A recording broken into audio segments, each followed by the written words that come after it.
Evening, Cherries fans, and welcome to this latest opposition preview show here on Up the Cherries in all departments. Now, before I welcome on my special guest, here's a little bit about our sponsors, Dental on the Banks.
To find out what they can do for you, visit dentalonthebanks.co.uk.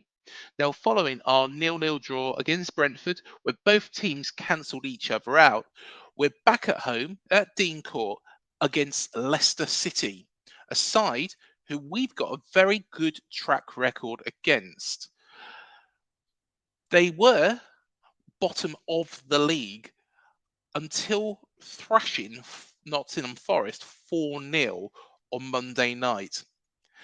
It is a pleasure, therefore, to welcome on from Leicester Till I Die TV, Chris. Evening, Chris. Good to have you back on this show. How you doing, mate? A lot better than I was a couple of weeks ago at this time.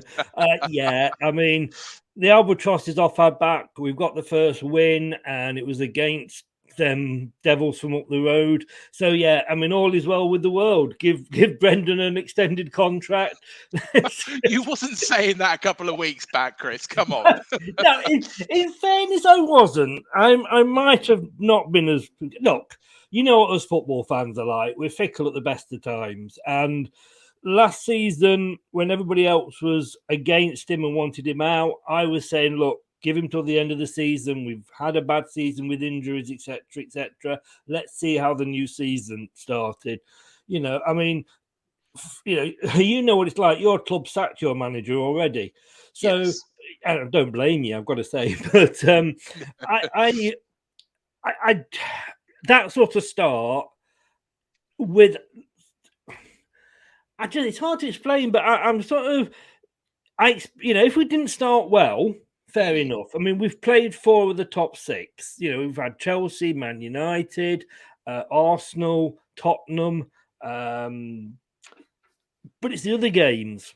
You know, if we'd lost those, but managed to hold on to the 2-0 win against Brentford, or 2-1, beaten Southampton, and not, gone down 5-2 to Brighton, we'd have probably been sat 14th, 15th, not having made any signings. We'd have probably said, yeah, fair enough. But it was the whole lot together, and it was the way they were playing as well. I mean, there was nothing. It was the perfect game on Monday night. You know, it was our first win. It was against local rivals. We played like we meant it. You know, the Rodgers showed some passion at the side of the pitch. You know, it was just, it clicked. But it's a one-off. Yeah. Well, you never know. You never know. And now you've got that win under your belt. Very much the role reversal of when we were unable to play Brighton, of course, because of the Queen passing away, bless her. Yeah. But this is the role reversal. This is probably the worst time to play Leicester now after a win, in my eyes. I think so. I'm not suddenly, joking about Rodgers. I wanted him gone before this game. And no disrespect to Forest, yourselves, Wolves, Palace. There's another one I can't think of, but we had 5 on paper winnable games before we faced Manchester City, who, let's be honest with you, we're going to be watching that from behind the sofa. And I don't mean that, I'm not being disrespectful when I say that, because you would have looked at that and thought, bloody hell, yeah, Leicester, bottom of the league, we're going to beat them. So I wanted Brendan gone because I wanted the new manager to come in, have those 5 games, Yeah. to settle in, get a few points on the board. Now, if Brendan does that, fine. You know, I'll back him again. You know, but that will count for nothing if you go and beat us at the weekend. Yeah, and I completely understand. And really, Chris, what I want to establish is I had Leicester in the top half at the start of the season. That's where I predicted. I thought you're going to be fighting for European places. Um, what has gone wrong? Because, of course, one big thing for me, and, do tell me if I'm wrong, Kasper Schmeichel. Everybody goes to Kasper Schmeichel. I mean, if Danny Ward hadn't conceded 22 goals in the first 6 games, nobody would be talking about Kasper Schmeichel. But Danny Ward didn't concede 22 goals. The defence conceded 22 goals. I mean, you know, a goalkeeper is only really as good as his defence in front of him. And with all the Fofana situation, we haven't had a settled defence in front of him. You've got 2 wonder goals from Son in the Tottenham game. You had a wonder goal from Brighton and what should have been a goal, but we got away with because he was a toenail offside. So it's not all down to Danny Ward, but at the start of the season, I actually wanted Kasper to go. We did a Snogman avoid, as in keep, sell, loan out. And I said it was time for him to go. He didn't have a good season last season. He's only kept 1 clean sheet at Nice. So, you know, everybody that's saying Kasper's this brilliant goalkeeper, yes, he is, and I would love him and I'd have his babies if he walked in here tomorrow, you know. But, you know, every player has their use by date, and he was very much coming up to that. He wanted a longer contract than we were prepared to offer to him. And I'd said let him go and let's get Danny Ward promoted up. He was a £12 million goalkeeper. He hadn't had much experience, but that was only because Kasper was never bloody ill or injured, so we didn't need him. And it's just been unfortunate that it's happened, you know, how it has. What we do miss with Kasper is his leadership. Johnny Evans is the obvious guy to take over as captain. And whilst I'm never, ever keen on goalkeepers being captains, I sooner have an outfield player. Kasper's voice in the dressing room, you know, he bled that club. You know, when the ex-chairman, you know, passed away in the helicopter crash, he had to be physically held back to stop him running into that to try and get it. He was like a second father to him. So that's what we're missing. You know, he made mistakes as much as anybody, but we've got to look at Leicester, and we are owned by people who are in the travel business. Unless Top goes home this weekend, digs a hole in his back garden and strikes oil, we're never going to be able to compete with the big boys. We're having an expansion to the ground, but we'll still only be half the size of Man United. So financial fair play is a huge thing that we have got to worry about. Plus, we've been hit by COVID.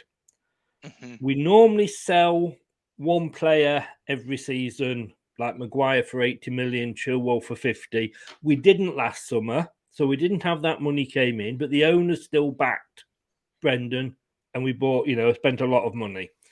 But we do have to watch financial fair play. The FA actually aren't too bad with fair play because, you know, we bought the women's team, so that allows you a certain amount of give. We obviously have the £1 million training centre we bought, so that allows you a certain amount to give as well.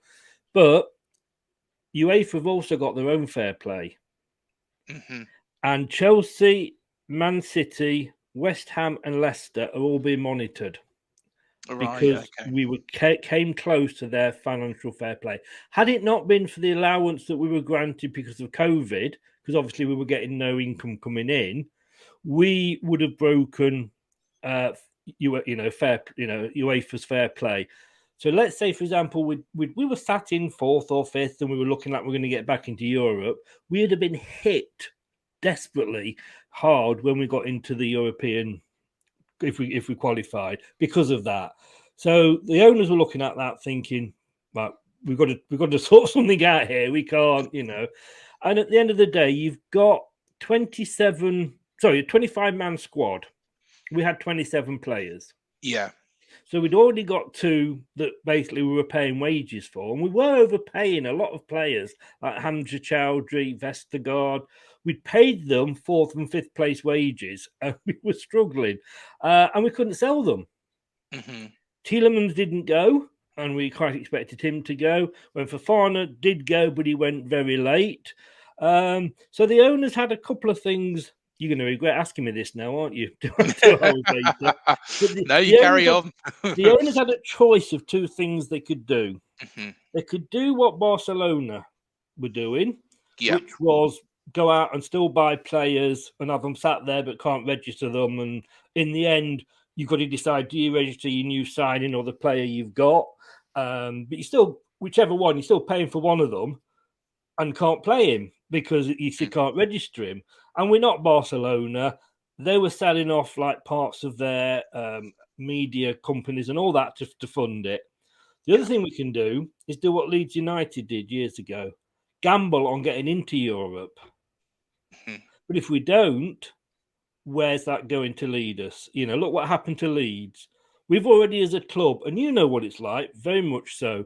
Yeah. When your club's almost going out of business or even going out of business, you guys did, we did once, nearly twice. We don't want to do that again.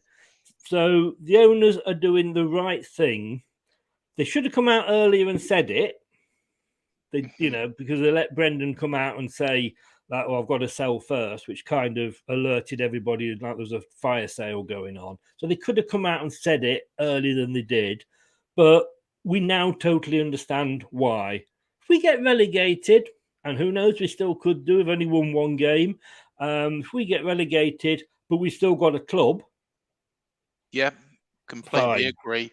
Yeah, completely agree with you. And to be fair, we are, of course, at risk of going down ourselves. However, we have got potentially a new owner, which I have heard the rumour that it should be completed on Friday. I heard that last week. But yes, it should be completed. Believe it or not, there's even been people tracking the actual flight of Bill Foley from what I believe is the Harry Reid International Airport, which is in Las Vegas, to Bournemouth. And let's be honest, how many flights is there from Vegas to Bournemouth? I don't think he would be going into Bournemouth, would he? I think He'd be going to Bosque Vegas. Yes. Remember, I live down here. I know what it's like. Yes. I mean, you've got Maxim, I don't know his full name. Maxim Demmin. That owns the club. Is he selling out completely, is he? He is, yeah. So that is what the rumours are, I should say, at this point, but there's a lot more substantial stuff to it. Yeah. And I think it will become apparent, if not tomorrow, it will become apparent on Friday. Before our game. Typical. Yeah. The rumor is, well, Bill Foley is going to be at the game, but I believe it probably is going to be, the news is going to break around about the 10 o'clock mark. So you've got enough time to get a coffee and, put your feet up before Sky Sports News break the news. Yeah. But Sky Sports, they'll give you about 2 minutes. Well, in between Ronaldo and Haaland and all the others. Well, can I ask you a question though? Go on. When you're going from Russian to to Americans. It's Mhm. like one extreme to the other. I mean, you obviously didn't get hit like Chelsea did with having Russian owners or anything like that, but Mhm. the Americans are coming in. When you look at what the Americans are doing with like Chelsea since they bought it, and Arsenal and Man United, it's great, and I don't begrudge anybody having money put into their club, because we wouldn't be here if we didn't. So good luck to you and everything. But are you a bit worried as to what they might have as a motive? I mean, the guy that bought Chelsea, he'd only been in a couple of months, and he's suggesting an extra game, North versus South. We're all right in that because we're in the Midlands, so we don't have to play. But you know what I mean? It's I'm going to plug two other videos on this channel, which is the interview I did with Kieran Maguire, and also I did a show with a top US sports yeah, YouTuber called Steve Linkowski, also known as Urinating Tree, believe it or not. Um, a snappy little. He's he's quite an seriously taking the piss. well, yeah, against a tree. Yeah. But but one thing that has become quite clear with this takeover, um, the Vegas Golden Knights, who he started, were a brand new franchise to NHL. And of course, American sports are very, very different. You could pick up a team, and it's happened before. I believe Brooklyn Nets were never there before, and they were moved, and that was basketball. Yeah. But it happens in Yeah. all American sports. Um, and this is a new franchise. He's put in a lot of money. The stadium that he's actually built is very, very impressive. Um, I am concerned. One thing that does concern me is the track record of the Glazers, of Kroenkes. They're not very well liked people, but it seems like Bill Foley is an older gentleman. He is in his late 70s, and his view will probably be that he wants to build a legacy for this club, and I think we got to go with it because he seems to have done a very good job with his NHL team. He's not going to want to come here and then pump money in, and he's spending, the figure I know is 130 million pounds. That is how much he's purchasing the club from Maxim for. Um, I don't know about paying off debts or anything like that. I Yeah. haven't a clue on that front. Yeah. But my view is, why would he spend that amount of money to then see a team be relegated? And let's be honest, a Bournemouth in the Championship playing at the Dean Court that we know and we love, without the training ground being completed, is not going to be worth anywhere near 130 million. And he put money in for players. So I think he sees it as an opportunity to build the infrastructure. I personally, I don't want to move from Dean Court. Um, but You've I, got to move from Dean Court. Come on, mate. I mean, even mm, because you've got the problem that we've got, it's financial fair play.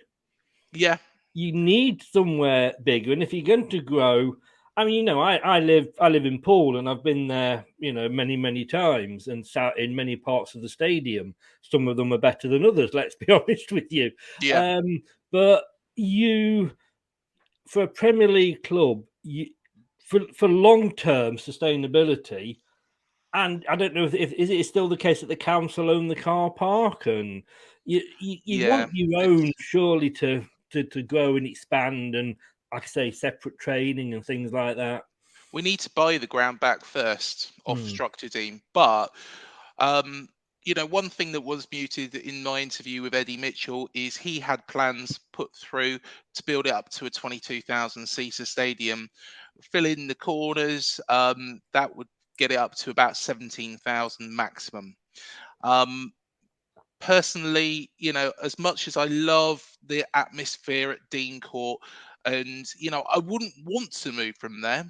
I think it probably is going to be a necessity, and it's probably going to be something that Bill Foley is going to come in and say, I need to change this.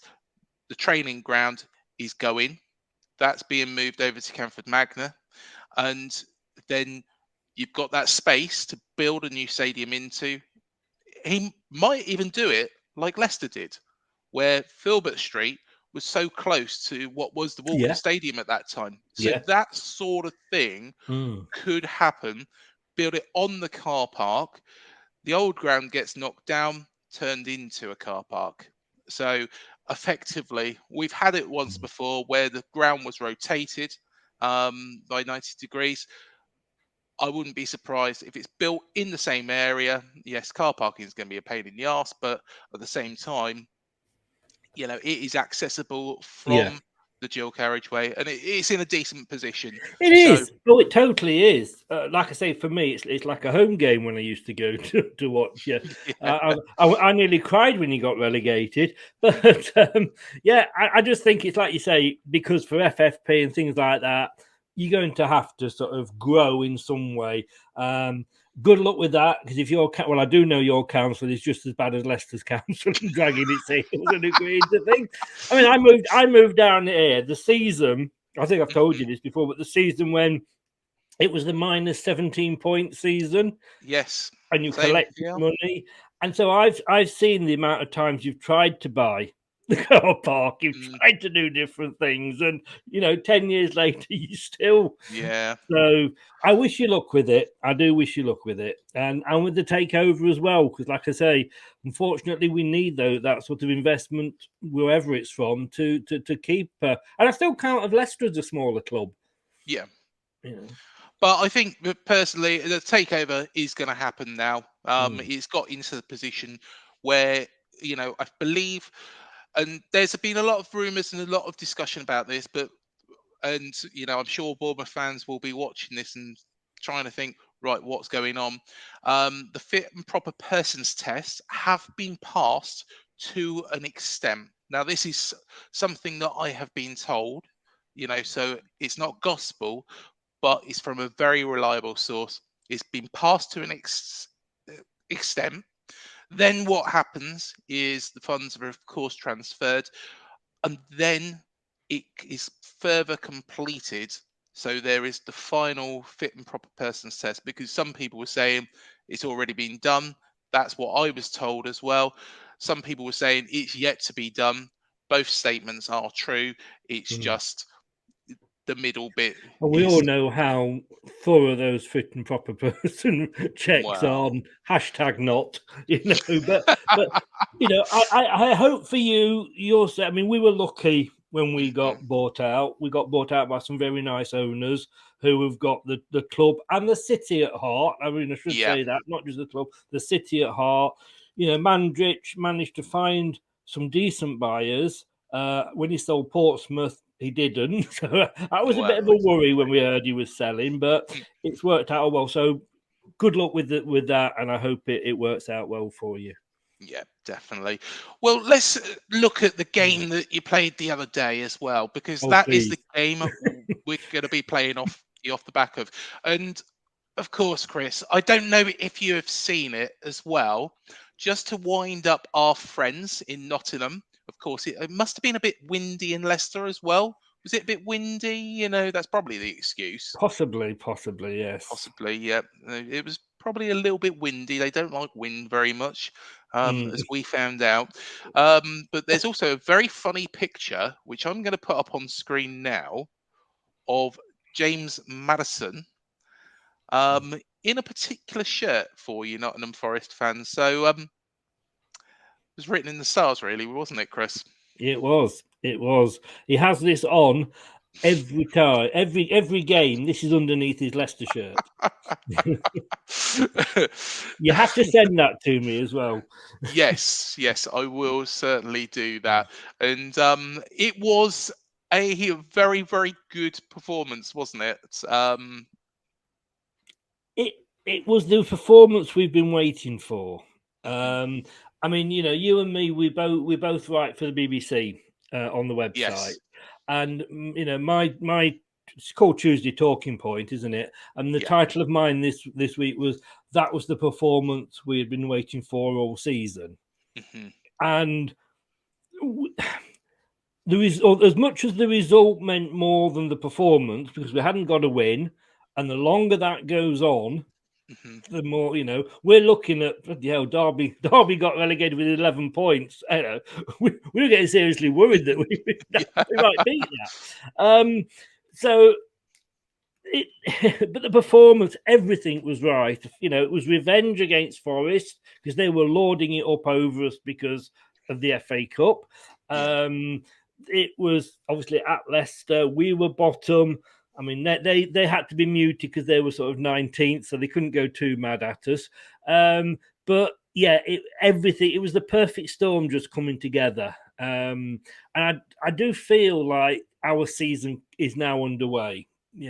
We've had 7 games, but we'd already played, say, 4 of the big 6, and they'd given us a footballing lesson. Mm-hmm. As you well know, you've been Yeah. there this season yourself.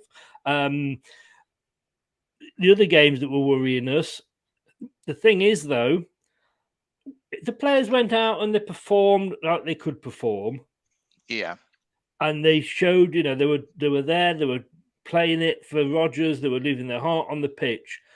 But we've got to beat you at the weekend. Otherwise, that counts for nothing. Well, hopefully, from our perspective, you won't. But James Maddison he's found, his form. He's an outstanding forward. Somebody I've rated quite highly. He's got to be the danger man, hasn't he? Yes, I mean, he literally ran the game. Yeah. At the weekend, and I'm not disrespecting. You will be looking at this game and thinking, apart from the fact if we hadn't won against Forest, but yeah, before that, you'd have been looking just thinking, yeah, well, Leicester's coming, that's 3 points, and quite rightly as well. And we're looking at the run of games that are coming up as being on paper winnable. Maddison, his form, he's been the one shining light throughout this whole first, it's been the worst start by any Premier League club. It's in the record books now. Even worse than Derby. Yeah, it's the worst. It's the worst number of points. I think they must have won a game or something early on, we've conceded more goals than anybody else. But of course, the good thing is then you turn it round. It makes it feel better when you turn it round. But yeah, Maddison is the one, and it's almost a bit on the other night like I had a bit more of a free roll. They weren't sure where he was going to be. And if you stick him out on the right or give him a set role, it almost like he's one of those players like the Matthew Letitias and the Gazas. You've almost got to give him a free rein and say, right, this is what 10 of you are doing. James, you just go and do your own thing. You know what I mean? And I mean, the free kick is that was unbelievable. All right, enough the pub, but what perfect free kick. But be careful of Daka's backflips, back kicks. I mean, he can pull one out there. That was a really, really good goal as well. And of course, just in front of Steve Cook, which, Cook is a legend at this club. He is, yes, yeah. I think Nottingham Forest have got every right to be worried, haven't they? Those players, it's a brand new team that they've built. Don't ask me exactly how many players they've signed. 27, I believe. 27. And to be honest, Cookie's probably going to be one of the oldest players in that squad, or longest serving players in that squad because of look at everybody else. The other one I can think of is Brendan Johnson, who he's very old himself. So I can remember Cookie coming into. I used to work at the Express. No, not the Express. That's going back. The Echo. Sorry, and everybody going mad because he'd come into the front counter and all the girls were swooning. I hadn't been down here long, and I just sat there going like, "Oh yeah, who is he? A Bournemouth player." Oh, right, okay, fair enough. Get on with my work. But yeah, I feel sorry for Forest in a way.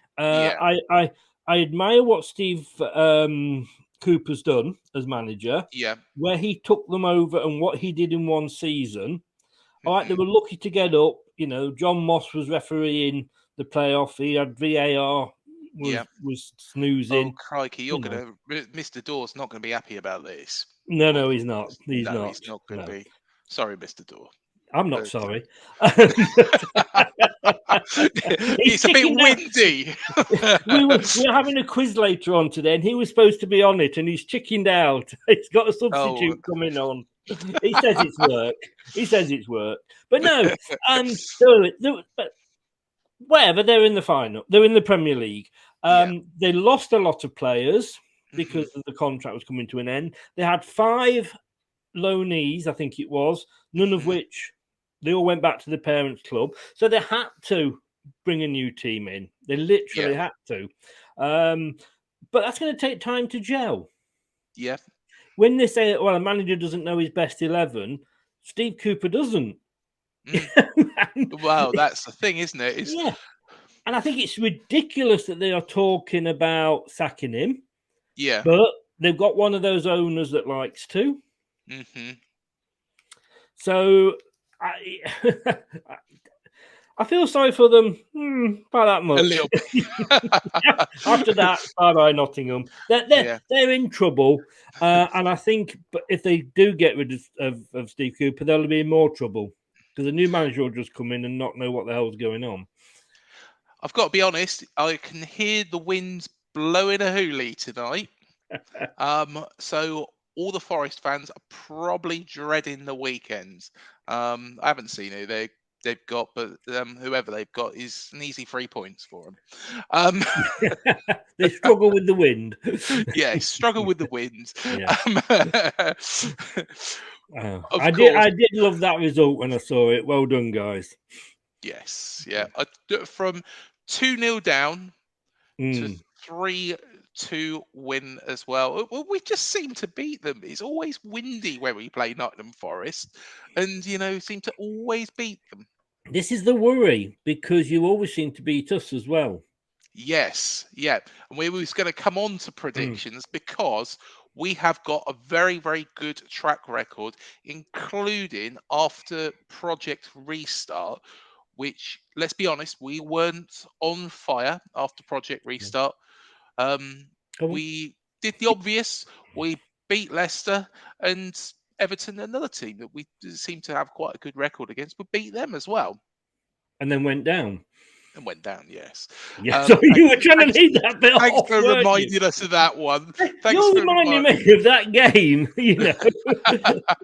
And I can remember I think it was the last game, and I saw, and I was able to get a ticket for this one. And I think you beat us 4-3 or something. You were 4-0 up or 3-0 up at half time. You were just all over us. So Inchu got sent off for kicking out at somebody in the net.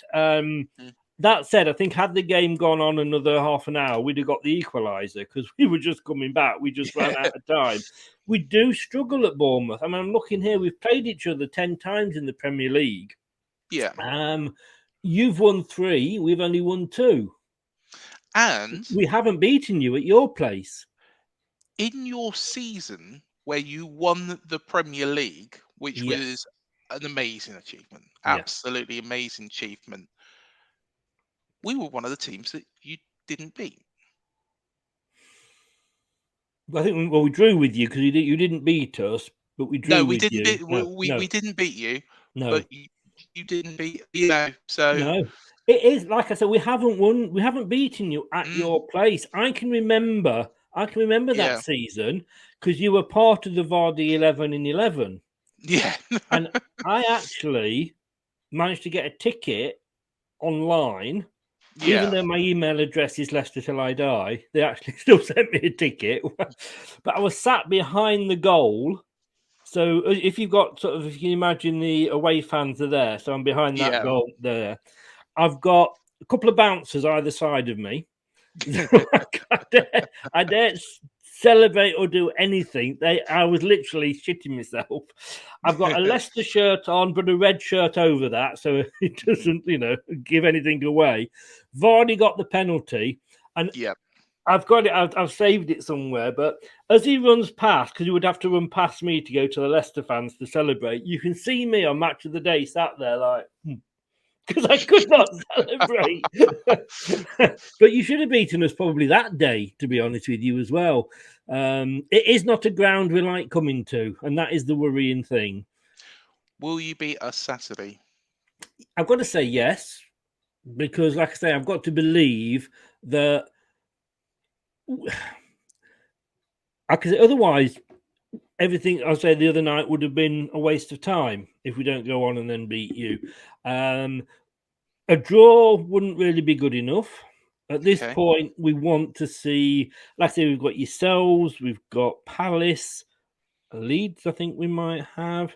We've definitely got Wolves. So the games that we can get points from, obviously a point would be better than losing, but I've got to believe we can win. Mm-hmm. And I think it's about time we broke that record. Everybody's been saying, oh, it's a surprise where Leicester are. Look at the players they've got, and they shouldn't be where they are, and they're too good to go down. No, we're not too good to go down. Anybody can go down, but we've been saying that as much ourselves. That's exactly what Leicester fans have been saying. Why have we got all these players? Why are we where we are? I just think now we can say we've got that albatross, because the longer it went on and us not winning, it gets harder and harder and harder. We remember from the Great Escape year how that drags you down. And if we can play like we played against Forest, I wish you still had Steve Parker in charge. I've got to be honest with you. Scott Parker, sorry. Scott Parker. Steve's He's the bin man. We found out the other night. I still wish you had him in charge. I mean, when I actually had you finishing 18th. No, I didn't have you finishing 19th. That, and I'm not going to lie, because obviously I don't want you to go down, because although I can't get a ticket for this weekend, unfortunately, but I want you to stay up because you say you're local to me. The fact that I put you at 19th was because Scott Parker was your manager. Yeah. Now we know that it wasn't just the 9-0 that got him sacked. It was his comments, wasn't it? Really, that's the thing. There's a lot, and that's Steve Parker for Scott Parker for you. I don't think he's not a Premier League manager. No. The guy you've got in, and I do apologise, his name Gary O'Neill. Now he's being linked apparently with is it Watford or Middlesbrough, one of them? Yeah, there's been some links. Huddersfield as well. He's done a very, very good job, but he's not lost, has he? He's not lost for you. No. The thing is although I'd quite like to see him get given the job, I think it really does depend on the owners. But if it's down to me for this game, I'm going to go for a 4-2 win, mainly because we like scoring 4 goals against Leicester, but also... Let me just take that knife out my back. You've got to factor in, we've got the owners, we've got everything conspiring probably against Leicester, albeit it's not the best time. Well, it's not the greatest time to actually play you. But before I let you go, Chris, I've got to do one thing. Go on, tell everybody about Leicester Till I Die TV. Well, I didn't give you my score prediction, so I'll give you that first. And that is 3-0 to Leicester. Sorry, but I've got to go with my team. Leicester Till I Die. You can find me Facebook and all the normal social medias. Just search Leicester Till I Die. At Leicester TID on Twitter. Leicester Till I Die on YouTube. We've got you guys on tomorrow night 10ish doing the preview on my channel. And we've also got a radio station now as well, which you can find mixcloud.com/LTID radio, which is football and music. So it gives me a chance not to have to talk for a couple of hours and can slide records in there as well. We don't just do Leicester stuff. We do quizzes. Got a quiz on tonight, funnily enough, with Nottingham Forest. And we do a lot of prediction shows. Everybody is welcome. But I've got to say thank you for having me on. It's always lovely to come on here. My pleasure. I had a couple of quiz questions ready for you, mate, but I've lost them somewhere because I know you like All right. quizzes. Well, I tell you what, I'll come on for the quiz soon. And actually, you've got to come on for our quiz because we've got to sort one out. But that is one thing that we will certainly do. But You volunteered for that quiz. yeah, I was bloody useless at it as well, Chris. I was Mate, absolutely that's why I useless. never do them. And you didn't even do a wooden spoon for me. So yeah, You didn't come bottom though, did you? no, I didn't come bottom. That was Leicester. I think we came Yes, bottom. yeah. Yes. So Leicester finished bottom. So there we are. But Always being beaten by Bournemouth. But it's been an absolute pleasure, Chris. And thank I you love so coming much on. for coming on, mate. Thank you for having me on. Apart from the weekend, good luck for the rest of the season. And likewise, mate. Likewise as well. And look at these shirts. You got a fluorescent top. I've got a fluorescent top. The palm trees. We're sad, aren't we? We're sad, but Yeah, loyal. yeah. Let's be honest. Full-grown men. We got all the shirts, haven't we? The only one thing that fit me these days. Thanks so much, Chris. Cheers, mate. All the best, mate. And you. And thank you, everybody, for joining me on this show. Please do remember to hit the like, the subscribe, and the bell button below to be alerted to any new videos we do here at Up the Cherries in all departments. Please do also check out our latest interview, and it's an exclusive interview with James Hayter, the man who scored the quickest hat-trick in English football, a record which still survives to this very day. We've also had other players on. We've had, of course, Super Steve Fletcher. We've had Steve Cook, of course, at Nottingham Forest. We've had Efan Akuku, Luther Blizzett, and lots more. So please do check out all of our other videos. Do check out cherry picking as well. There won't be a cherry picking this week, but we will be back next week. It's my birthday next week as well, so it should be an extra special one. But until the next video, up the cherries, and I'll see you then. Thank you for joining us.